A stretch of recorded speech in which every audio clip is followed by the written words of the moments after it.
네, 저희 이 조찬 강연은 벌써 476회를 맞이하고 있습니다. 이렇게 귀한 시간 내어서 참석해 주신 신동욱 의원님을 비롯한 대학교 총장님, 언론사 사장님, 그리고 각 기관 단체장님과 내외빈 여러분들께 깊은 감사의 말씀을 드립니다. 회원 여러분, 금년은 유독 여름이 덥고 습하고 긴 것 같습니다. 조찬 강연도 7월 달에 하고 한 달 만에 개최했는데요. 이런 무더위 속에서도 건강을 지켜내시고 이렇게 많은 분이 함께 이 자리에 해주셔서 감사하다는 말씀을 이 자리를 빌어서 말씀드리겠습니다. 다들 여름 휴가를 다녀오셨겠지만은 여름 휴가 동안 에너지를 충분히 재충전하셨으니까 이제는 회사를 위해서 열심히 정진하는 그런 나날이 되시길 바라겠습니다. 오늘 강연을 해주실 신 의원님께서는 언론인 출신이 경영 중인 국회의 모습이라는 주제로 강연을 준비해 주셨습니다. 오늘 강연을 준비해 주신 신동욱 의원님께 뜨거운 환영의 박수를 부탁드리겠습니다. 네, 감사합니다. 자리에 잠깐만 해주십시오. 예, 저도 마무리를 하겠습니다. 오늘 함께 해주신 여러 우리 대표님들 하시는 사업마다 큰 성과 있으시길 바라면서 건강과 행운이 함께 하길 기원드리겠습니다. 감사합니다. 네, 반갑습니다. 신동욱입니다. 다시 한번 인사드리겠습니다. 이번 여름은 너무 더워서 고생들 많으셨죠?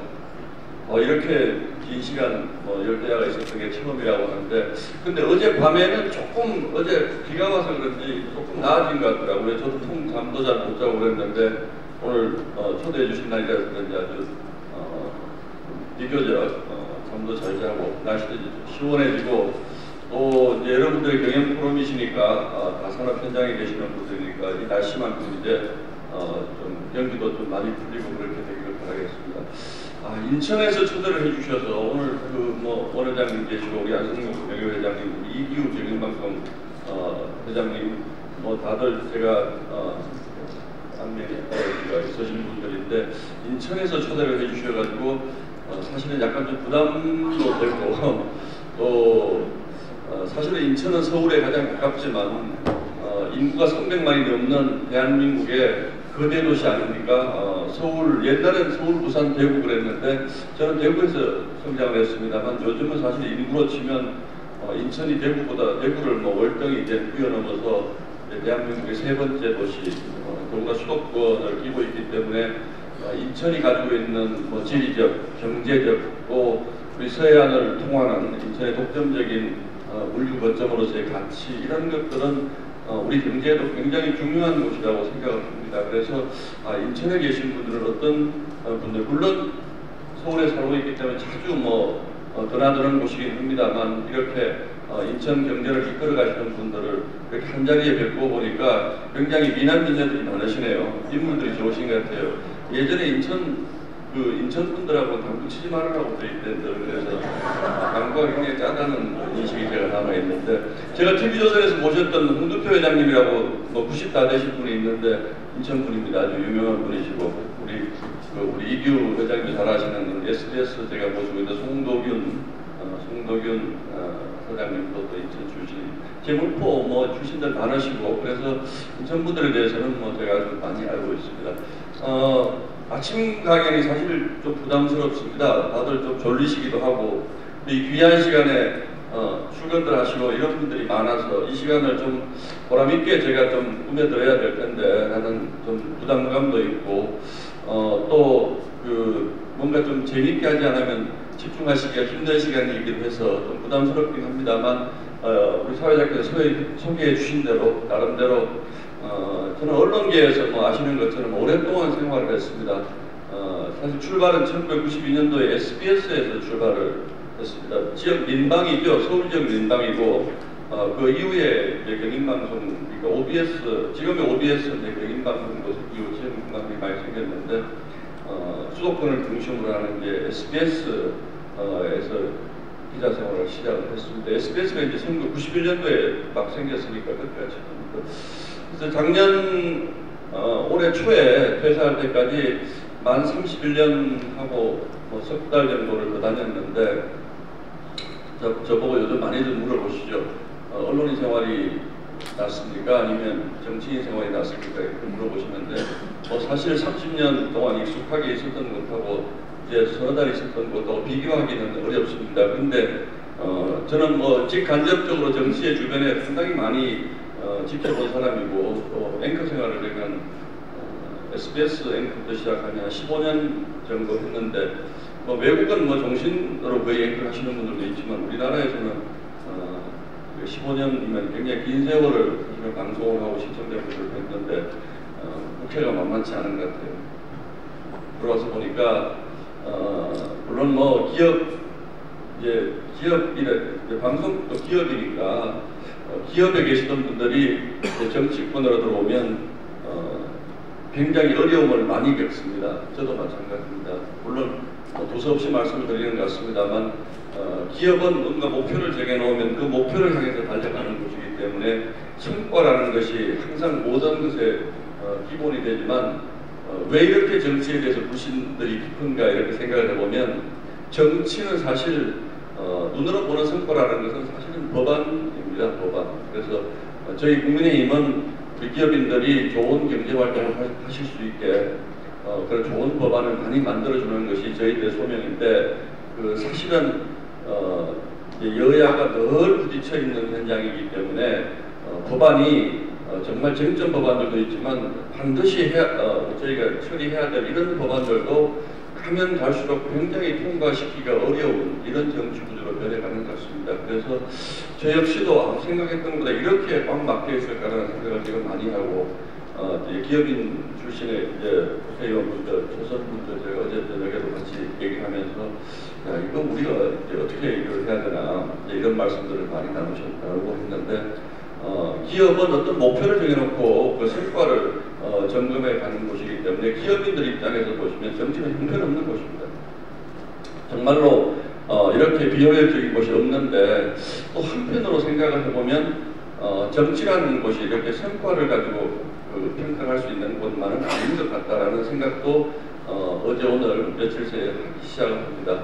저희는 각 분야에서 온 많은 분들이 있는데 그분들이 겪었던 국가 운영에 대한 경험이나 철학 같은 것들을 소위 정치를 하면서 어떤 분들은 4년하고 그만두시는 분들도 있고 어떤 분들은 20년, 30년 정치하시는 분들도 있는데 직업적으로 정치를 하시는 분들을 제외하면 대부분의 분들은 본인들이 겪었던 것을 이 여의도라는 이 정치의 현장에 뿌려놓고 우리 정치 발전을 위해서, 국가 발전을 위해서 그것이 언젠가는 싹을 틔우리라는 희망을 가지고 사실은 일을 하고 있습니다. 저 역시도 마찬가지입니다.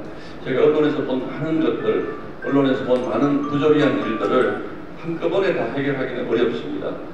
제가 굉장히 무기력감을 느끼는 이유 중에 하나도 사실 이제 방송국에 있을 때는 앵커이기도 했지만 최고 편집 책임자이기도 하고 경영의 책임자이기도 할 때는 사실 제가 하고 싶으면 아침에 얘기하면 저녁에도 바뀌는 것이 있고 또 이번 달에 뭘 어떻게 해야 되겠다 그러면 반드시 할 수 있는 많은 것들이 있는데 정치 현장에서는 제가 아무리 유명한 언론인이었던 제가 어제 저녁에 삼성전자 사장 주신 고동진 사장 의원이 됐죠. 강남 의원이 된 이분하고 저녁 식사하면서 굉장히 답답해 하시더라고요. 이분하고도 제가 얘기를 해보면 또 그런 대기업을 이끌었던 분들도 아니 도대체 아무것도 할 수 없는 이런 현실들이 굉장히 답답하게 느낍니다만 결국은 보면 우리가 뿌려놓은 좋은 정치인들이 뿌려놓은 씨앗이 5년 뒤가 됐든 10년 뒤가 됐든 그것이 어떻게 보면 좋은 싹을 틔워서 그것이 언젠가는 우리 국가 발전에 도움이 될 것이다 이런 생각으로 사실 정치를 하고 있습니다. 좀 답답하시더라도 좀 성원해 주시고 또 박수도 보내주시고 정치가 그래서 균형이 굉장히 중요한데 지금은 특히 어렵게 된 것은 우리 한국 그 국회의 의석 구성이 지나치게 한쪽으로 이렇게 기울어져 있어서 저희는 여당이긴 합니다만 너무 소수당에 가진 한계를 굉장히 절감을 하고 있습니다. 그래서 많은 국민분들은 이제 뭐 지방 오늘 인천시에서 나오신 분들도 있고 하지만 지금 인천시는 우리 유정복 시장님이 국민의힘 시장님이시고 지난 지방선거 때는 또 굉장히 많은 국민의힘 후보들이 당선이 되셨는데 이번 국회 구성은 적어도 국회 구성만 보면 국민의힘이 너무 한쪽으로 기울어져 있는 이런 구도이기 때문에 제가 국회로 와보니까 국회만큼은 국민분들이 조금 균형을 잡아주시는 것이 정말로 필요하겠다라는 생각을 합니다. 물론 저희 정부가 잘못했고 저희 정부가 국민들로부터 마음을 얻지 못했기 때문에 저는 이런 결과가 왔다라고 생각을 합니다만 그래도 한쪽으로 너무 기울어진 국회가 되고 나니까 여당으로서 정말 할 수 있는 게 없습니다. 잠시 뒤에 잠깐 보여드리겠습니다만 지금 저희가 108석을 가지고 있습니다. 100석 미만 그러니까 3분의 1을 확보하지 못하면 특정 정당이 야당이 할 수 있는 걸 뭐든지 할 수 있습니다. 그런데 지금 보면 108석을 가지고는 저희가 주도적으로 할 수 있는 것은 전혀 없고요. 사실은 주도적으로 할 수 있는 건 전혀 없고 정말로 이것만 안 되겠다고 생각하는 것을 막는 데 급급한 이런 상황이기 때문에 국민들 입장에서 보면 우리 국회가 국회의원들한테 월급 주는 게 아깝다라고 생각할 정도로 어떻게 보면 정치 효능감을 그리지 못하는 점 정말 죄송스럽고 유감스럽게 생각을 합니다만 결국은 국회는 국민의 대의기관이기 때문에 국민들이 어느 정도 균형을 잡아주시지 않으면 정말로 국가 운영이 어려워진다. 대통령이 저희 당이지만 국회의 균형을 잡아주시지 않으면 정말로 아무것도 할 수 없다라는 것을 저는 요즘 사실 실감을 하고 있습니다. 예를 들어서 이런 것도 제가 또 말씀을 드리겠습니다만 우리 경영 기업에 계시는 분들이 굉장히 중요하게 생각하는 저희는 불법 파업 조장법이라고 부릅니다만 어쨌든 그 노란봉투법 같은 게 아주 대표적인 법안입니다. 그래서 저희는 그 법안을 절대로 저희는 통과시킬 수 없다고 생각을 합니다만 사실 과반 의석을 가진 그 정당에서 이것을 통과시키겠다고 하면 그냥 통과시킬 수 있습니다. 그래서 지난번에 저희가 이제 필리버스터라고 하루밖에 못하기 때문에 의사결정 방해하는 그 절차를 진행하고 법안이 통과시키고 나면 결국은 대통령이 그 부분을 행사할 수밖에 없는 이런 구도로 가는데 일반 시민들께서 보시기에는 왜 저렇게 대통령이 국회에서 넘어온 법을 그 부분을 수시로 행사해서 아무것도 못하게 만드느냐라고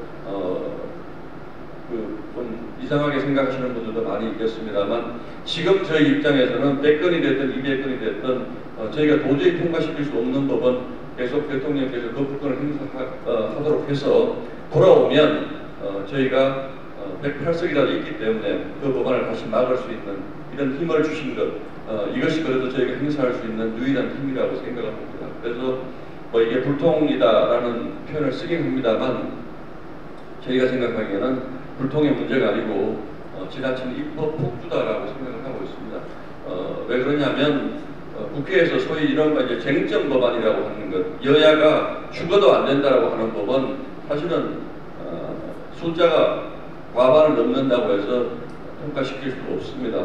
근데 지금 국회는 국회의장님도 제가 보기에는 좀 지나치게 민주당 쪽에 가깝게 계신 것 같고 민주당도 이유는 다들 잘 알겠습니다만 인천에 지역구를 두고 계신 여기 박한대 아마 원내대표가 여기 출신이시고 또 이재명 대표도 여기 출신은 아니시지만 어쨌든 여기 와서 국회의원을 하고 계시는데 이재명 대표가 가지고 있는 정치적 미래에 관한 걱정 이런 것들이 조금 우리 국회 운영이라는 것, 국회라는 것, 국회가 왜 과반의 힘으로 밀어붙여서는 안 되느냐라는 것을 심각하게 생각하고 심각하게 숙고할 만한 여유를 못 가지신 것 아닌가 저는 그렇게 생각을 합니다. 우리가 200석을 얻었던 300석을 얻었던 100석을 준 국민들의 뜻도 있는 것이고 이제 이런 부분들이 있어서 저희 입장에서는 저도 지금 국민의힘 원내 수석 대변인을 하고 있습니다만 원내 상황을 이렇게 보면 정말 저희 입장에서는 일방적으로 두들겨 맞고 있는 상황입니다. 일방적으로 두들겨 맞고 있는 상황을 자랑하고자 하는 것은 아니고 여러분들이 대의 정치를 선택한 이상 한쪽 정파가 일방적으로 두들겨 패기만 해서는 결코 국가가 앞으로 갈 수 없다. 옆으로 갈 수밖에 없다. 저희가 예를 들어서 자동차 운전을 하고 있는데 저희가 운전을 하고 있거든요. 지금 여당이지 않습니까? 여당이 운전을 하고 있는데 옆자리에 힘센 사람이 타서 운전자를 계속 두들겨 패는 이런 상황입니다. 저희가 느끼기에는. 물론 이 자리에는 저희 당을 지지하지 않으시는 분들, 제 말에 동의하지 않는 분들이 많이 계실 수도 있겠습니다만 저희가 느끼기에는 운전하고 있는 운전자를 옆자리에 탄 분들, 또 심지어는 뒤에 타신 분들 많이 생겼잖아요. 이번에 통신당도 생기고 뒤에 타신 분들, 옆자리에 타신 분들이 저희를 정신 차릴 수 없게 계속 패는 상황이기 때문에 저희는 그래도 맞으면서도 이 차를 언덕 아래로 굴러떨어지게 할 수는 없다. 대한민국을 여기서 단초시킬 수는 없다. 이런 생각을 하고 있는 겁니다. 그런데 정말로 지금 상황은 22대 국회에 열리자마자 너무 많이 맞아서 정신이 없습니다. 제가 서론이 좀 길었는데 제가 그동안 하고 싶었던 말이 많았던 것 같죠. 정치를 가보니까 그렇습니다. 정말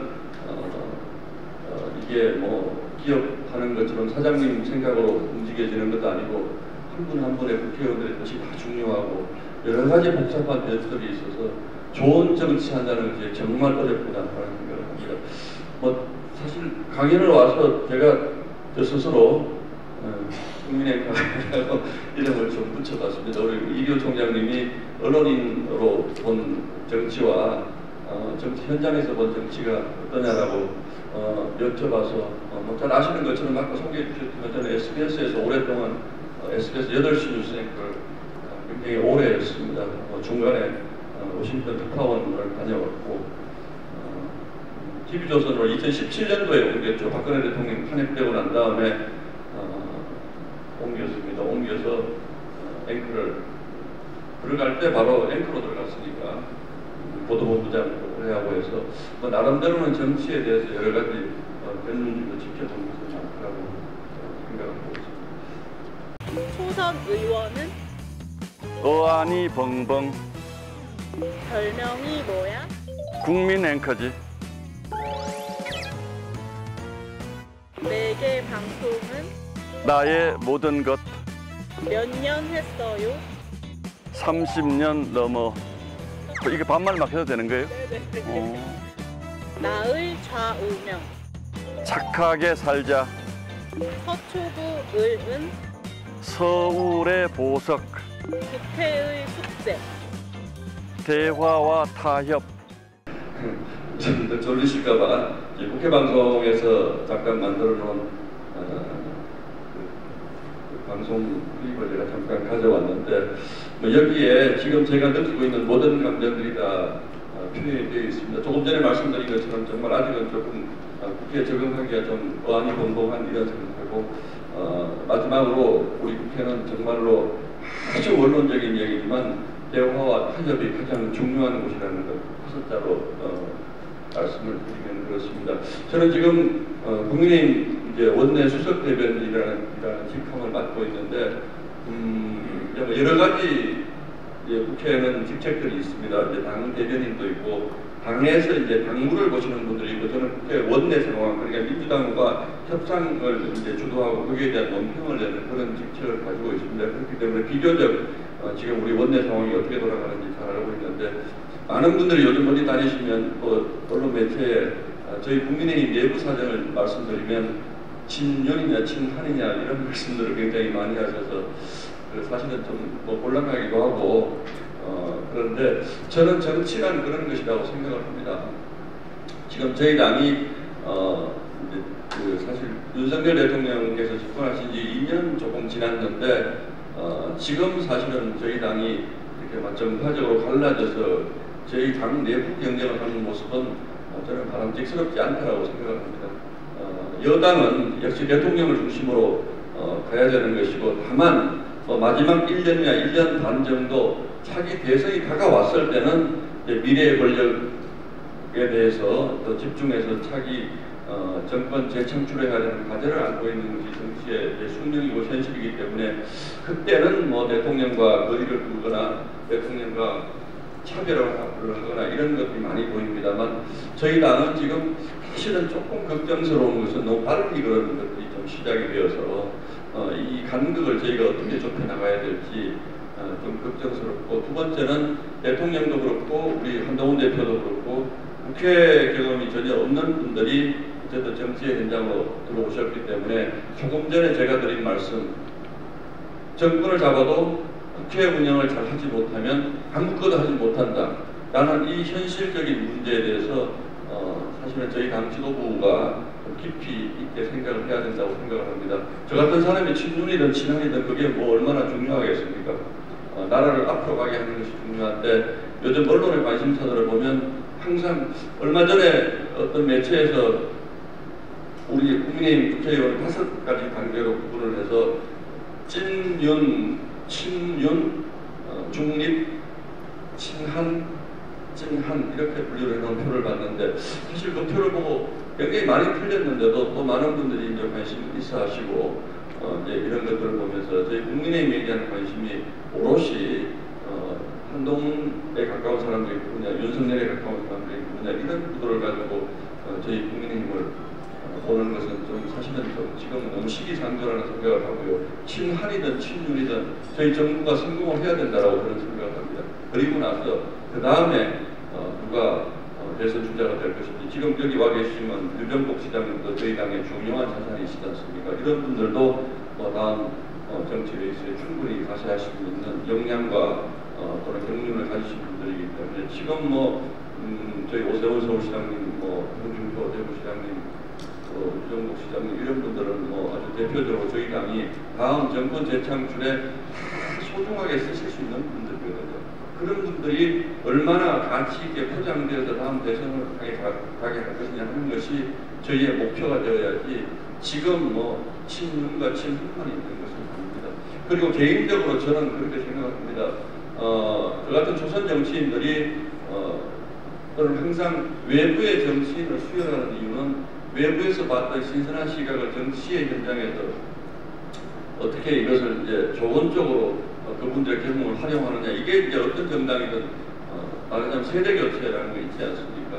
그래서 어떤 정당이든 가장 중요한 것은 세대 교체가 가장 중요한 것이고, 저 같은 사람들이 오랫동안 언론의 경험이 있었던 분들, 기업의 경험이 있었던 분들, 그리고 지방자치 제 하에서 어떤 국부리 민주주의를 오래 경험하신 분들, 이런 분들이 중앙정치 무대에 와서 그분들이 그동안 보고 배웠고 경험했던 것을 중앙정치에 싹을 틔워주는 것, 이게 정치에 정말 중요한 것입니다. 그래서 저는 저한테 물어보신다면 개인적으로 저는 지금 누구의 빛을 받아서 제가 정치하고 싶으니까 전혀 없습니다. 저는 30년 이상 제가 언론계에서 봐왔던 것들이 있기 때문에 그 경험을 가지고 가감없이 저희 당 지도부에 전달하고 대통령께도 말씀을 드리고, 또 다음 저희 당의 성공을 위해서 노력하고 다음 정권 재창출까지 가는 이 기간이 제가 이번 국회의원을 하는 기간이기 때문에 오로지 그것만 생각하는 것인데, 사실은 말 한마디 한마디가 어떤 계속 정파적인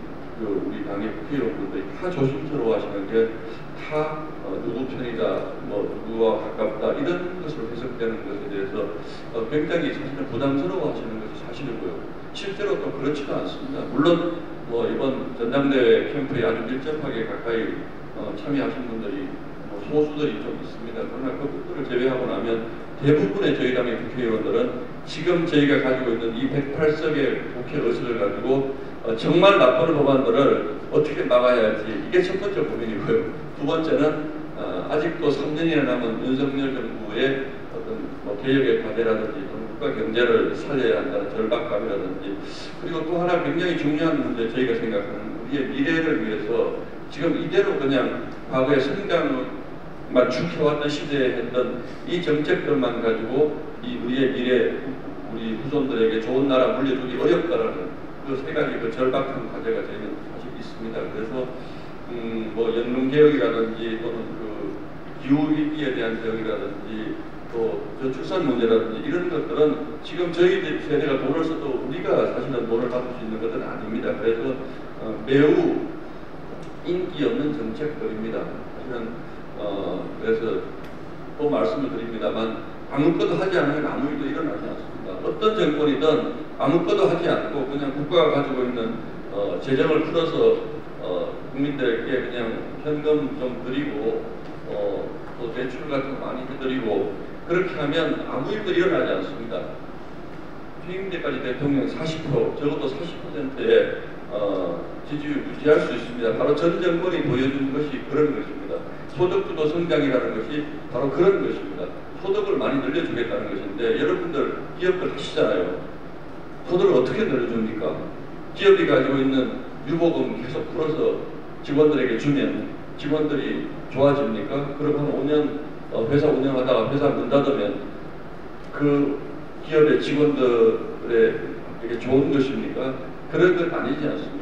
우리가 지금은 빚도 낼 수 있고 우리 국가의 그 신뢰도가 있기 때문에 빚도 낼 수 있고 또 국고에 쌓여 있는 것들도 풀 수 있지만 이런 것들을 계속 풀어서 국민들에게 그냥 마약 진통제 주듯이 조금 어렵다고 현금 주고 해서 국가를 운영했을 경우에 연금 역시 마찬가지입니다. 지금 우리가 연금은 젊은 세대와 이 기성세대 간의 세대 갈등으로 지금 번지고 있을 정도로 심각한 문제인데 저희도 좋게 하자 그러면 적어도 덜 받지는 않더라도 앞으로 연금 늘려주겠다 그러면 굉장히 좋아하실 겁니다. 저도 그건 굉장히 좋은 겁니다. 그러나 그렇게 할 수는 없지 않습니까? 그래서 국민들이 아무리 싫어하더라도 국민들이 아무리 반대하더라도 국가를 운영한다는 것은 그런 반대도 뚫고 가야 되는 것이 저는 정치인들의 어쩔 수 없는 숙명이라고 생각합니다. 저 역시 마찬가지입니다. 제가 지금 국회의원이 돼서 몇십 년 동안 할지 이번 한 번만 하고 끝날지 모르지만 그 기간 동안에 국민들에게 박수 받을 일만 하겠다고 생각하면 그것은 올바른 정치인의 자세가 아니라고 생각합니다. 아까 이런 분들은 제가 되게 말씀을 많이 드렸고요. 저는 짤막하게 제 소개를 드리자면 저는 고향은 경남도 상주입니다. 경남도 사투리를 써서 방송기자가 될 수 있을까라는 걱정을 굉장히 많이 했는데 우리 이규 회장님도 그제도 사투리 굉장히 쓰셔도 대학교 총장님도 하실 거 다 해서 저도 어떻게 하다 보니까 저는 상주에서 태어나서 학교는 대구에서 다녔습니다만 또 방송인의 생활을 하게 되고 앵커도 처음에는 이렇게 사투리를 쓰니까 사투리를 쓰지 않으려고 노력을 하니까 오히려 이제 전달력도 좀 떨어지고 저도 불편하고 그랬는데 한 10년 넘어가고 하니까 사투리 쓰면 또 쓰는 대로 그 매력 있는 분들도 많이 있고 해서 편안한 마음으로 했습니다. 그래서 이제 제가 TV조선을 2017년도에 갔는데 그때 25년 방송 기자 생활을 SBS에서 마무리하고 TV조선으로 가게 됐는데 짤막하게 말씀을 드리면 저의 오늘날 이 자리에 오게 된 저의 가장 큰 저는 인생의 전환점이 된 그런 TV조선으로 옮긴 그 시점입니다. 다 설명드리긴 어렵겠습니다만 사실 이제 박근혜 대통령께서 탄핵을 당하시고 국가가 매우 어렵고 2017년도 봄에 이제 문재인 정권이 들어서면서 사실은 내가 기자 생활을 계속 할 수 있을까라는 그런 일종의 개인적인 생각을 많이 했는데 하다 보니까 조선일보에서 저하고 같이 좀 일을 해보지 않겠느냐라고 제의를 주셨고, 근데 TV조선이 지금은 여러분들 매우 유명해진 프로그램, 미스터 트롯 이런 것도 TV조선을 많이들 보셨습니다만 제가 2017년도 TV조선을 하겠다 보니까 많은 분들이 말리셨어요. 왜 좋은 회사 두고 TV조선을 가냐고. 그리고 그때 이제 TV조선이 정권의 미움을 굉장히 많이 사서 회사가 망할 텐데 그 회사 가서 어떻게 하냐고 많이 말리고 해서 한 3달 정도 고민을 했는데 그래도 지금 돌아보면 그때 한 결정이 참 잘하는 결정이다. 참 보람 있는 결정이다. 언론인으로서 제가 기본적인 룰을 벗어나는 행동은 하지 않았지만 굉장히 언론인으로서 나름대로 제가 생각을 굉장히 많이 했던 그런 시절입니다. 옛날 사진이라서 한번 가져와 봤는데 훨씬 젊죠 지금보다. 고등학교, 대학교 졸업식이고 아버님은 15년 전에 돌아가셨고 어머니만 미국 사는 집이 좀 어려워서 저보고 다들 강남 스타일처럼 생겼다고 그러시는데 사실은 저희가 굉장히 어려운 환경에서 제가 좀 경제적으로 어려운 환경에서 잘 먹지는 못했습니다. 근데 잘 못 먹어도 역시 키는 크더라.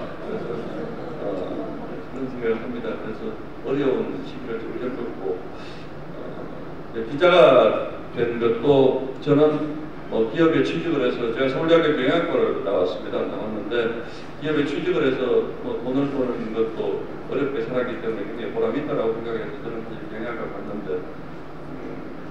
지금도 그렇고 그때도 그렇고 어떤 일정 부분 조금이라도 직접적으로 국가의 공사과의 공익과 관련된 일을 하고 싶다라는 생각을 했습니다. 그래서 언론계 생활도 오래 했습니다만 결국 그런 생각들이 이제 오늘날 이 자리에 오게 만들지 않았을까라는 생각을 합니다. 취직을 했으면 더 잘 나갔을 수도 있을 거라는 생각을 하는데 그게 더 큰 애국이라는 걸 그때는 몰랐고 그래서 직접적으로 내가 국가의 공익적인 일에 제가 기여할 수 있는 일이 뭘까라고 사실은 고민을 하다가 했습니다. 또 세 번째 사진은 대학 1학년 때 기숙사 마크를 하나 찍은 사진입니다.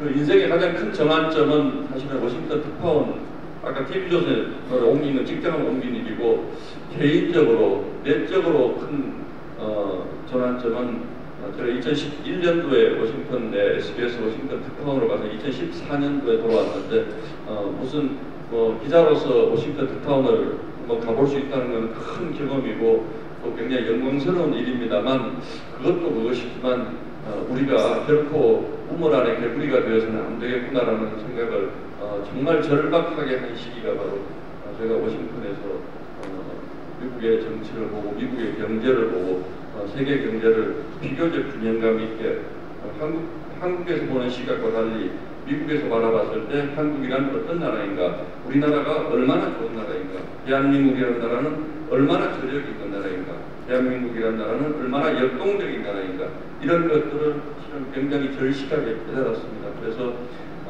정말 이 대한민국이라는 나라를 어렵게 우리 만든 이 나라, 어렵게 경제적 부를 이룬 나라, 어렵게 민주화를 이룬 이 나라를 정말 잘 지켜야 되겠다. 언론인의 시각에서 아니고 한 국민으로서 정말로 잘 지켜야 되겠다. 우리가 사실 많은 분들이 요즘 해외여행 가시지만 해외여행 가보시면 솔직히 그런 생각들 좀 들지 않으십니까? 외국이 과거에 우리가 일본에 가면 굉장히 일본이 잘 살고 미국이 잘 살고 이런 건 역시 지금도 미국 가보면 굉장히 풍요로운 나라고 이런 느낌은 분명히 있습니다만 그러나 내가 미국에 살아야 되겠다 이런 생각 들지는 않습니다. 사실은 그게 왜냐하면 우리는 한국 사람이기 때문에 김치를 먹고 살아야 되는데 이런 뜻이 아니라 우리가 만든 이 나라가 얼마나 위대한 나라라는 것을 사실은 외국에 나가서 느낄 수가 있고 개인적으로 저는 워싱턴에서 있었던 3년 미국의 심장이고 세계의 심장이긴 합니다만 그 심장 속에서 대한민국이 어떤 나라로 대한민국을 지켜나가야 되겠다 이런 생각을 사실은 굉장히 많이 한 시기이기도 합니다. 사실은 제가 워싱턴에서 2011년에 가서 2014년 8월에 돌아왔는데 2014년 4월에 여러분들 다 기억하시는 세월호 사태가 났죠. 미국에서 한국에서 일어난 그 큰 불행한 사태를 바라보면서 정말 가슴이 아팠는데 또 한편으로는 그런 사태를 능동적으로 극복할 수 있는 국가가 되기를 저는 바랬습니다. 그런데 사실은 저 개인적으로 저에게 물으신다면 세월호 사태는 우리 국민들에게 정말 씻을 수 없는 트라우마를 남겨줄 사태를 남게 된 것은 정말 가슴 아프게 생각하고 정말 다시는 일어나서는 안 될 일이지만 그 이후의 처리, 그 이후에 우리 국가가 어떻게 분열되었는가 이런 모습들을 보면서 이런 문제만큼은 우리가 그 희생자들을 저희가 위로하고 희생자들의 면목을 빚고 희생자들의 가족들을 돌보는 것도 중요합니다만 국가라는 것이 이런 큰 위기 상황에서 어떤 것인가 우리가 이런 그 사고에 대처하는 자세도 있습니다만 미국이 겪었던 가장 큰 사고는 9.11 테러였습니다. 미국은 뭐 잘 아시는 것처럼 2차 대전 때 진주만 공습을 당했습니다만 미국 토내에서 전쟁을 벌인 적이 없는 나라거든요. 그 나라는. 그래서 미국이 그 부분을 굉장히 큰 자부심으로 생각하는데 미국은 9.11 테러 전과후로 바뀌었다고 이제 흔히 얘기하듯이 대한민국은 물론 6.25라는 어마어마한 국가적 위기를 겪고 그 이전에 또 그 외국의 나라를 뺏기는 이런 역사도 겪었지만 국내적으로만 본다면 우리가 우리의 주변을 돌아볼 때 국내적으로만 본다면 저는 세월호 사태가 가장 중요한 분기점이 되었다. 지금 한국 정치가 안고 있는 이 불행한 모습들 이런 것들의 출발점이 어쩌면 저기에서 시작했다. 그런 생각을 하면서 2014년도에 한국으로 돌아왔는데 저는 2005년도부터 2011년 미국 가기 전까지 SBS 8시 뉴스에 앵커를 했습니다. 6년 좀 한 거죠. 그래서 다시는 앵커할 일이 없을 거라고 생각을 했는데 세월호 사태가 터지고 여러 가지 정치적 격변이 있어서 그런지 제가 2014년도에 귀국을 했는데 2015년 1월 1일부터 다시 앵커를 해서 팔자가 방송을 하라는 팔자구나. 저는 사실은 지금도 그런 생각을 좀 합니다만 제가 정말로 그 앵커에 적합한 사람이라든지 또는 앵커를 잘할 수 있는 사람이라는 생각을 한 번도 해본 적이 없거든요. 정말 어떤 분들은 에이 괜히 그런 소리 하겠지라고 생각했지만 한 번도 제가 앵커를 잘하는 사람이라고 생각해 본 적이 없습니다. 그런데 2015년도에 SBS에서 저보고 다시 앵커를 하라고 해서 이게 숙명인가 라는 생각을 합니다. 아마 기억하시는 분들은 이게 운명인가 이게 숙명인가 그런 생각을 많이들 하시잖아요. 전보로들 많이 하시잖아요. 그래서 저는 크리스찬인데 점을 한번 봐야 될 거라는 유혹을 느낀다. 운명이라고 생각을 합니다. 그래서 딱 2년을 했는데 이제 박근혜 대통령 사태가 탄핵 사태가 불거지고 제가 느끼기에는 그 박근혜 대통령이 불행했던 그 역사는 세월호에서부터 출발한다고 생각을 합니다. 그러면서 어쩌면서 저도 저는 그렇게 앵커로서 중립을 해서 떨어져 있다고 생각 안 했는데 어쨌든 이제 앵커가 바뀌면서 정권이 바뀌었죠. 이명웅하고 찍은 사진 저는 걸 좋아하시는 TV조선 가서 6년을 방송을 했는데 뭐 제가 뉴스도 굉장히 그 시청률을 많이 올렸습니다. 제가 봤을 때 영 프로 때의 시청률을 이명웅이 탄생했던 이때 제가 10%까지 올렸습니다. 시청률을 예전에는 뭐 뉴스 시청률이 30% 40%짜리도 많았지만 요즘은 10%면 대단한 시청률입니다. 10%면 그래서 제가 이명웅의 힘도 좀 빌었지만 제가 뉴스 시청률 TV조선에서 지금은 뭐 다시 이제 뭐 2% 3%대로 떨어졌는데 이때는 저희 TV조선 많이 보셨죠 이때? 네. 정말 제 보람은 제가 처음에 TV조선 갔을 때 사실 조선일보 싫어하시는 분들 굉장히 많거든요. 그래서 TV조선도 조선일보와 똑같다 그래서 아예 그 채널에서 지우고 TV 돌리시는 분들도 실제로 많았습니다. 그런데 우리 친구들 여기 윤우리라고 저와 같이 방송한 여성의 앵커가 있는데 우리 이규 총장님이 출생하는데 그제도 아버님이 그제도 뭐 이런 또 재미난 기억도 있고 조금 전에 말씀하신 것처럼 이제 제가 제 정치적 소신이라든지 우리 사회에 대한 제 생각이라든지 이런 것들을 정말 후회 없이 털어놓을 수 있는 기회가 뉴스 말미에 있던 앵커의 시선이라는 부분을 많이들 기억을 하시고 많이 좋아해 주셨는데 처음에는 뭔가 다른 방송하고는 좀 다른 뭔가를 좀 해봐야 되겠다고 생각하고 그냥 편안하게 생각했는데 2017년 12월 11일부터 2023년 12월 29일까지 1516번 했습니다. 1516번. 제가 생각해도 처음 시작할 때 이걸 얼마 동안 할 수 있을까 항상 걱정하고 고민하고 그렇게 했는데 1516회 했습니다. 사실 1516회를 하다 보면 매일매일 하는 것이기 때문에 우리 사회 각종 현안에 대해서 다루지 않는 것이 없을 겁니다. 다 다뤘다고 생각하고 또 하나는 저 스스로에 하고 저는 사실은 이 앵커의 시선을 1516회 하면서 스스로 제가 가지고 있는 자부심은 내 양심과 내 소신에 반하는 얘기를 하지 않았다고 생각합니다. 그래서 이 1515개의 클립을 가져와서 어떤 누가 너 예전에 이렇게 얘기했잖아 라고 얘기해도 저는 감히 아직까지는 자신이 있습니다. 그 정치인들이 사실은 옛날에 해놓은 말 때문에 굉장히 고생하는 경우가 많이 있거든요. 그래서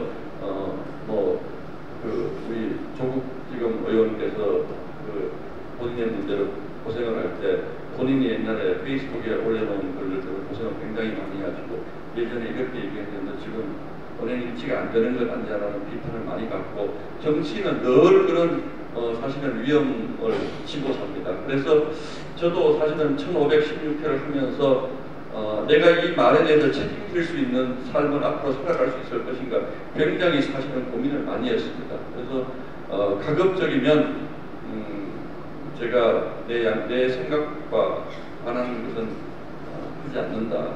그래서 예를 들자면 이런 것입니다. 저는 예를 들어서 우리 사회에서 무슨 저는 시장경제주의자이기 때문에 경제적인 부를 이루기 위해서 정당하게 한 노력을 그렇다면 인기영합주의, 포퓰리즘적으로 비판하지 않는다. 그렇다면 주식 투자를 해서 돈을 굉장히 많이 번 분이 있다고 하더라도 그분이 주가 조작이라든지 이런 것이 아니면 그런 것을 비난하지 않는다. 우리 언론들은 사실은 대중들이 막 비난하는 것을 따라가서 하면 인기가 얻기 좋습니다. 언론은요, 우리 앵커들은 제일 편하게 생각하는 게 있습니다. 그날 쭉 보고 댓글들 쭉 보고 국민들이 막 비난하는 그 이슈 잡아서 같이 비난하면 가장 편합니다. 그러면 인기 얻기 좋습니다. 개념 있는 앵커 소리 듣고.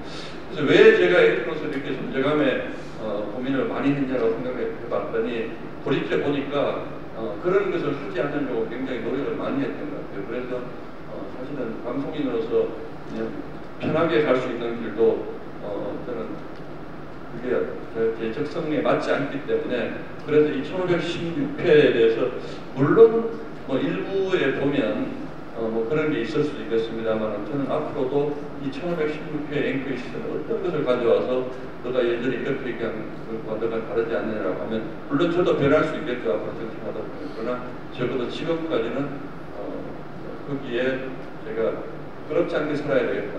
제가 한 말에 부끄럽지 않게 살아야 되겠다. 제가 한 말에 책임지고 살아야 되겠다. 그래서 제일 좋은 거는 대중들 앞에 나서는 일을 안 하는 것이 제일 좋습니다. 언론인은. 근데 또 이렇게 사실 제가 작년 말에 회사를 그만두게 된 것도 물론 제가 나이도 있고 또 회사와 계약 시점도 저는 TV조선 갈 때 6년 정도 하고 그냥 그만두면 제일 좋겠다라고 생각을 했는데 그 말을 많이 하면 앞으로 내가 그 말에 대해서 책임지는 삶을 살지 못하겠다.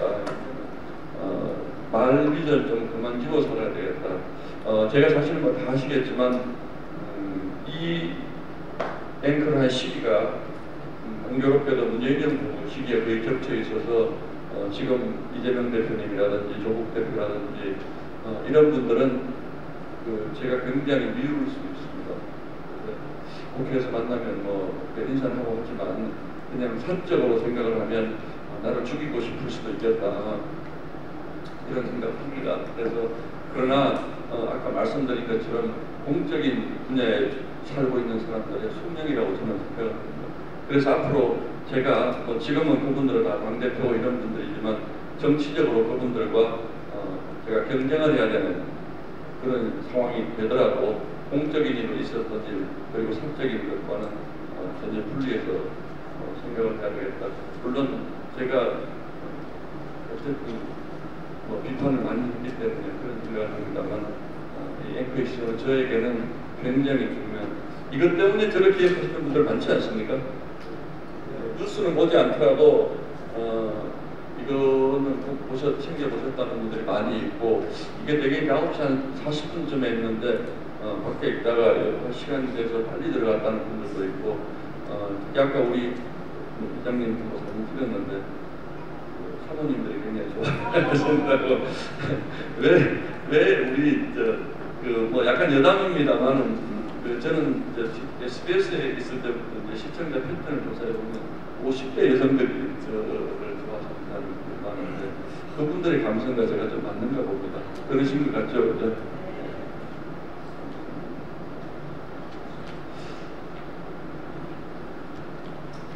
짤막짤막하게 하겠습니다. 왜 정치인이 되었는가? 구구절절 설명할 것은 많습니다만 제가 아까 말씀드린 것처럼 팔자라고 생각합니다. 그냥 제가 말을 하는 직업을 가졌는데 제가 초등학교 2학년 때 경상북도 상주에서 초등학교 다니는데 우리보다 더 선배님들 더 어려운 전쟁 이후의 시기에 살아셨던 분들의 삶이라는 것은 훨씬 더 어려웠겠지만 경상북도 상주라는 것도 만만치 않은 시골이어서 도시락도 못 사가지고 어린 친구들이 굉장히 많았던 그런 시골에 초등학교 다녔는데 지금도 생존에 계시는 저희 초등학교 담임 선생님이 초등학교 2학년 언니를 불러서 얘를 서울로 전학을 시켰으면 좋겠다 그러셨대요. 그래서 1972년도입니다. 그래서 왜 서울로 전학을 시켜야 됩니까? 그랬더니 이제 저희 형이 위로 둘이 있는데 저희 형들이 다 대구로 나갔었던 거예요. 그때 이미. 그래서 저도 이제 대개 한 4학년쯤에 대구로 전학을 가던 소위 유학을 그래서 대구는 뭐 엄청 큰 도시니까 유학을 갔는데 우리 선생님이 저희 어머니에게 얘는 대구로 보내지 말고 2학년이었으니까 서울로 전학을 보내세요. 그러셨다고 해요. 그래서 그 얘기를 평생을 하셨는데 저한테 왜 그러냐고 했더니 얘는 말하는 직업을 가지고 살 것 같습니다. 그랬대요. 저는 잘 기억이 나지 않는데 그래서 뭐 제가 그 시골에서 뭐 제가 한 번도 기차도 타보지 못했던 초등학교 2학년 시절에 우리 선생님이 저보고 얘는 말하는 직업을 가지고 살아야 되니까 표준말을 가르치고 표준말을 볼 수 있는데 표준말을 좀 가르치는 것이 좋겠습니다라는 말씀을 하셔서 그분이 왜 그런 얘기를 하셨을까? 굉장히 전쟁이 아니셨을 텐데 큰 해안을 가지신 분이라고 생각하고 사람이 그런 느낌들 있잖아요. 어떤 사주 보시는 분한테 당신은 결혼을 두 번 해야 될 텐데 그러면 꼭 한 번 더 결혼을 해야 될 것 같은 그런 생각도 당신은 인기가 사람들하고 인기가 좋을 판자야 그러면 사람들하고 잘 지내야 될 것 같고 이런 것들이 있거든요. 그래서 저도 그게 그냥 재미로 들었는데 평생을 살다 보니까 나는 말하는 직업을 하고 살아야 된다라는 마음속에 이상한 좀 믿음 같은 게 생겨서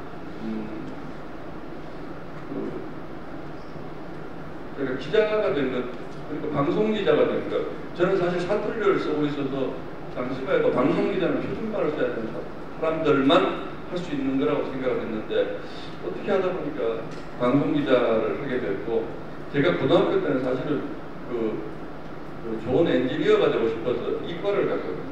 그래서 공과대학을 좀 다녔는데 그것도 그만두게 되고 어쨌든 그래서 이제 돈을 버는 일을 해야 되겠다 그래서 경영학과를 갔는데 사실은 그 루틴과는 전혀 관계없는 직업을 가지게 되고 또 직업도 어떻게 생각하면 정치는 말로서 하는 것이니까 말로서 하는 직업을 가지게 된 것이 결국은 전혀 다른 세계로 온 것 같지만 보세요. 정치인이 되는 것, 언론인, 특히 방송기자, 앵커로서 살아온 것, 그리고 수석 대변인을 하는 것 이런 것들이 지금까지 보면 결국 다 말로 하는 일을 가지고 먹고 살고 있다 그런 생각이 들어서 사람에게는 어느 정도 팔자 같은 것이 있는 거 아닌가.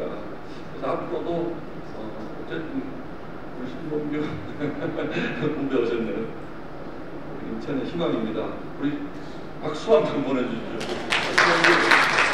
우리 국민의힘 인천 시당위원장이고 이번에 꼭 당선을 시켜주셨어야 하는데 안타깝습니다. 저희 SBS 우리 제가 갑자기 말 자랑만 하고 있었는데 저보다 말 잘하시는 분이 오니까 갑자기 제가 주눅이 납니다.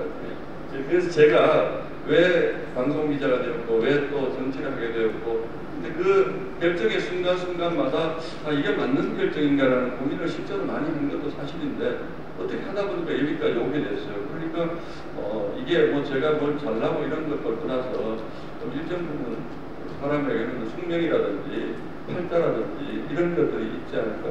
그러면서 또 평생 말만 하고 살아보니까 언행일치가 잘 안 되지 않느냐라는 일종의 반성의 마음을 항상 가지고 있고, 또 말이라는 것이 항상 아름다운 말만 할 수는 없지 않습니까? 제가 종교 지도자라든지 또는 뭐 이런 일을 하게 되면 아름다운 말, 또 여러분들에게 감동을 주는 말, 이런 말만 하겠는데, 이게 늘 남을 비판하고 공격하는 말을 하는 직업을 가지다 보니까 내가 가진 말 때문에 얼마나 많은 사람들이 상처를 받았을까. 제가 먼저 말씀드렸듯이 우리 이재명 대표님들 이런 분들은 사적으로 보면 저를 죽이고 싶을 수도 있겠다. 그리고 실제로 TV조선에서 마지막 부분에는 저희 집사람이 참 강한 여자인데 그런 거는 그런데 북한에서 무슨 테러를 했다 그러면 굉장히 좀 긴장을 합니다, 실제로. 그래서 제가 김정은도 굉장히 많이 비판을 해서 그것도 조금 불편하고, 또 사실 중국도 안 갑니다, 제가. 중국 안 갑니다. 중국이 뭐 예전에 우리 언론인들이 중국을 비판하는 기사를 쓰거나 그러면 중국에서 기사 잘 안 나오거든요. 역시 아직도 중국은 그런 나라입니다. 근데 제가 중국을 비판하는 공편도 너무 많이 해서 지금 아마 중국 가면 회의원 신분이긴 하지만 가급적이나. 그래서 뭐 이렇게 살아온 것이 어떻게 보면 팔짱 같습니다. 지난번 입당할 때 사진들 그리고 모두에 제가 말씀드릴 때 한국 정치가 왜 이렇게 극단적인 분열의 정치로 변했는가 하는 여러 가지 역사적인 맥락이 있습니다. 제가 지금 국회의원 4월 10일 날 당선되고 5월 말에 이제 국회의원 임기를 시작했는데 사실 일다운 일을 해본 게 없습니다. 국회 앞에서 데모하고 뭐 이런 것들만 주로 많이 하고 서로 비판하고 공격하고, 이번에 8월 달에는 좀 꼭 필요한 것들은 좀 우리가 몇 개라도 지금 통과를 시키자. 그래서 8월 27일에 국회 본회의를 잡아놓고 여기서도 많은 문제가 있었던 그 전세 사기 피해 문제 특별법이라든지 뭐 이런 몇 가지 중요한 법안들, 또 지금 상속세 증여세 문제도 저희한테 중요한 문제, 금투세 문제라든지 이런 것들 좀 논의해서 우리 국민들이 걱정하시는 분들은 좀 최소한의 것이라도 좀 별도 찍고 9월 정기국회 시작하자 그렇게 됐는데, 지금까지 저희가 한 게 아마 아실지 모르겠습니다만 제일 장기간 한 게 저희 이제 필리버스터 방송사법, 여러분들의 삶과는 어떻게 보면 전혀 관심이 없으실 수도 있고 여러분들의 삶과는 큰 관련이 없을 수도 있는 방송사법에 대한 필리버스터를 저희가 일주일을 했습니다. 그리고 아까 조금 전에 말씀드렸던 소위 노란봉투법이라고 하는 불법화 조장하는 법률안 저희가 막아야 되겠다라고 생각하고 있고, 또 지금 25만 원 지난 총선에 민주당이 1호 공약이 전 국민에게 25만 원을 다 일률적으로 나눠주자는 것인데 저희로서는 수용하기 어렵다. 국민들의 삶을 저희가 외면하고자 하는 것이 아니라 이렇게 현금 주는 것을 법으로 만들어서 정부가 이게 너무 어려우니까 지난번 코로나 지원금 주듯이 정부가 이것을 주도해서 돈을 드리는 것, 이거는 정말 필요할 때 정말 비상 상황에 있을 수 있다고 생각하지만 국회 다수당이 법을 만들어서 국민들에게 돈을 선포하는 법을 만들면 여러분 어떻게 되겠습니까? 다음 선거 되면요 25만 원 만족하시겠습니까? 못합니다. 저희 당도 50만 원 드리는 법 만들어야 됩니다. 지금 13조 든다고 그러는데 최대 17조 든다고 그러죠. 그러면 최소한만 잡아도 다음 국회 되면 25조 드리는 법 만들어야 됩니다. 받으면 좋죠. 그런데 한 번 받으면 끝나는 돈들이잖아요. 대한민국 1년 예산이 600조가 좀 넘는데 그게 600조 넘는 나라에서 25조 줄 수 있지? 우리나라 국가부채 1000조입니다. 1000조 있는데 25조 더 넣는다고 그게 무슨 나라 망할 일인가? 이렇게 생각하시지만 정말로 위험한 생각입니다. 그래서 다음 대선 때는 아마 1인당 100만 원 정도 드리는 법안 내놓고 투표하자 그러실지도 모릅니다. 저는 그래서 저희가 아무리 어려워도 그런 것들을 막아내지 않으면 그러면 저희도 해야죠. 우리 현장에서 정치하시는 분들, 우리 소봉규 위원장님도 아마 그런 생각 하실 거고 많은 많은 우리 특히 이제 지방에서 정치하시는 분들, 수도권 에서 정치하시는 분들, 왜 우리는 그런 거 안 해가지고 선거를 이렇게 어렵게 만들었냐라고 정말 안타까운 하소연들 하십니다. 우리는 우리도 좀 더 서민들에게 다가가야 된다. 국민들의 삶을 돌봐야 된다. 동의합니다. 해야 합니다. 저는 25만 원법이 가지고 있는 어떤 포퓰리즘적인 이런 부분을 제거하는 정말로 국민들의 삶에 도움이 되는 일이라면 우리가 입고 있는 양복이라도 벗어도 해야 된다고 생각합니다. 그러나 우리가 오늘만 살 수 있는 건 아니지 않습니까? 내일도 살아야 되고 우리 아이들도 살아야 되고 조금 전에 제가 말씀드린 것처럼 이렇게 좋은 나라 만들어놓은 나라 지금 와서 망가뜨릴 필요 없지 않습니까? 방송기자 2명, 방송 PD 연합회 2명, 방송기술인 연합회 2명, 국회 5명, 시청자위원회 4명, 학계 6명 이렇게 뽑으면 KBS가 공정해질까요? MBC가 공정해질까요? 분명한 건 있습니다. 민주당이 보시기에는 공정해지실 겁니다. 달콤할 겁니다. 아마 추천하는 사람들에게 한껏 생색내고 또 우리 편, 네 편 해서 싸우고 21명이 MBC 사장을 뽑으면 제대로 뽑히겠습니까?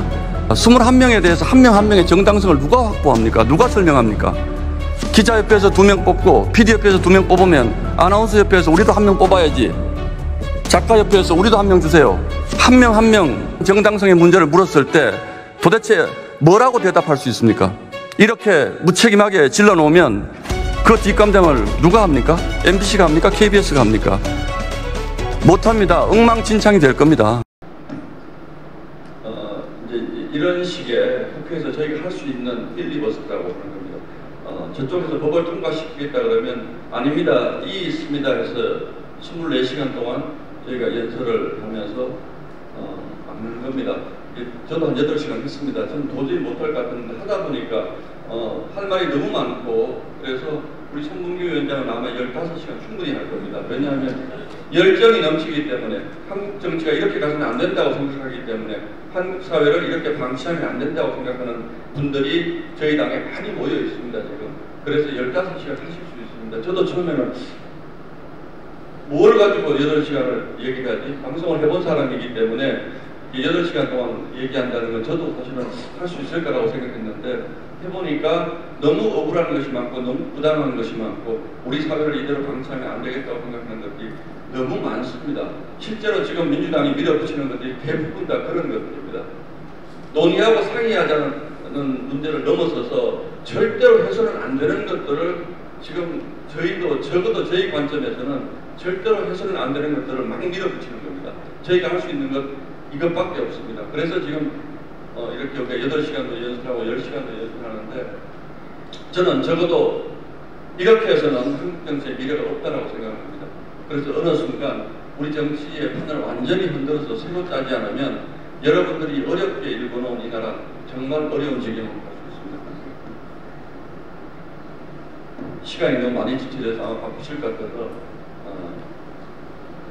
이것을 제 결론으로 하겠습니다. 정말 여러분들이 현명한 유권자의 힘을 발휘해 주시지 않는다면 지금은 물론 4년 동안 너희는 이렇게 힘들게 정치해라고 해서 저에게 180밖에 안 주셨지만 앞으로 있을 지방선거, 대통령선거, 그 다음에 있을 총선에서 지금 여러분들의 현명한 선택이라고 저는 생각을 합니다만 그 선택이 한국 정치의 지형을 얼마나 어렵게 만들었는지 지금까지 제가 누누이 설명을 드렸고 국회 의석을 이렇게 한쪽으로 몰아놓으면 정말 한 발짝도 앞으로 나가기가 어렵습니다. 그래서 저는 한국 정치가 개헌이 됐든 뭐가 됐든 선거제도 개편이 됐든 큰 틀의 큰 변화를 앞으로 4년 안에 이끌어내지 않으면 대한민국 정치는 없다고 생각합니다. 상대적으로 정치가 엉망이기 때문에 기업도 엉망인 것처럼 학교도 엉망인 것 같고 국민도 엉망인 것 같고 이렇게 보여지는 측면이 없지 않아 있습니다만 대한민국은 여의도의 용광로가 그렇겠지만 또 다 현명하게 잘 해 나가시는 분들이 이렇게 아침 일찍부터 나와서 가치 없는 이 말씀도 들어주시고 하기 때문에 대한민국의 미래는 분명히 있는데 저희가 그것을 반드시 앞으로 4년 안에 뭔가를 바꿔서 여러분들 우리 후손들 좋은 나라에서 살 수 있게 열심히 노력하겠습니다. 시간이 많이 지체된 것 같아서 혹시 어디까지 해당될지 모르겠습니다. 혹시 질문 있으시면 한 분께 하고 지금 현재 국민의힘 당대표가 민심 당심 63%의 그 국민적 지지를 얻고 당선이 됐는데 그 현재 국민의힘에서의 그 지지도는 어느 정도인지 궁금하고요. 국회의원들께서 이렇게 좀 많이 도와주셔서 같이 걸어가야 될 것 같은데 현재 제가 볼 때는 되게 많이 불안하거든요. 그 두 번째 질문은 의원님께서 초선 의원으로서 지금 정말 대단한 커리어의 어떤 앵커를 뒤로 하고 오셔서 좀 하고 계시는데 현 시점에서 생각하실 때 다시 23대에 도전하실 생각이 있으신지 궁금합니다. 고맙습니다. 두 번째 질문부터 먼저 드리겠습니다. 그건 앞으로 사전 얘기여서 아직 뭐라고 말씀드리기 어렵고요. 첫 번째 질문에 대해서 정말 우리 국민들이 궁금해하시는 부분들이 그 부분이거든요. 매일 기사에 나는 게 저희 국회의원들이 한동훈 대표 발목 잡는 것 같은 기사만 잡고 나서 걱정을 하실 텐데 그렇지 않습니다. 제가 아까 그래서 그런 걱정하지 마시라고 길게 설명을 드린 겁니다. 지금 이런 상황들이 조금은 어색하게 보이고 불안하게 보이는 이유는 한동훈 대표께서 저희 국회 경험이 전혀 없는 분을 저희가 대표로 모셨기 때문에 국민들 그리고 우리 당원들의 63%의 지지를 받고 왔다는 건 대단한 의미 있는 숫자입니다. 그래서 우리 국회의원들 마음속에서 108명을 65대 103으로 65대 이렇게 나누지 마시고요. 마음속에 모든 국회의원들의 마음속에 63% 지지하지만 37%는 걱정도 있다. 이렇게 이해하는 게 더 낫습니다. 왜냐하면 그 걱정이라는 것이 첫 번째, 윤석열 정부를 성공시킬 수 있을 것인가에 대한 걱정. 두 번째, 그렇게 해서 다음 우리가 정권 재창출을 할 수 있을 것인가. 세 번째, 우리가 정권을 잡아서 우리만 좋은 일 하자고 잡는 거 아니지 않습니까? 우리 국가를 위해서, 우리 미래를 위해서 우리는 옳은 길을 가고 있는 것인가. 이런 거에 대한 끊임없는 자기 성찰과 반성과 또는 어떤 개혁에 대한 열망이라고 생각하셔야지 대표가 93%의 지지를 얻고 뽑았다고 해서 전부 대표방에서 박수치는 정당, 저는 그런 정당 원치 않습니다.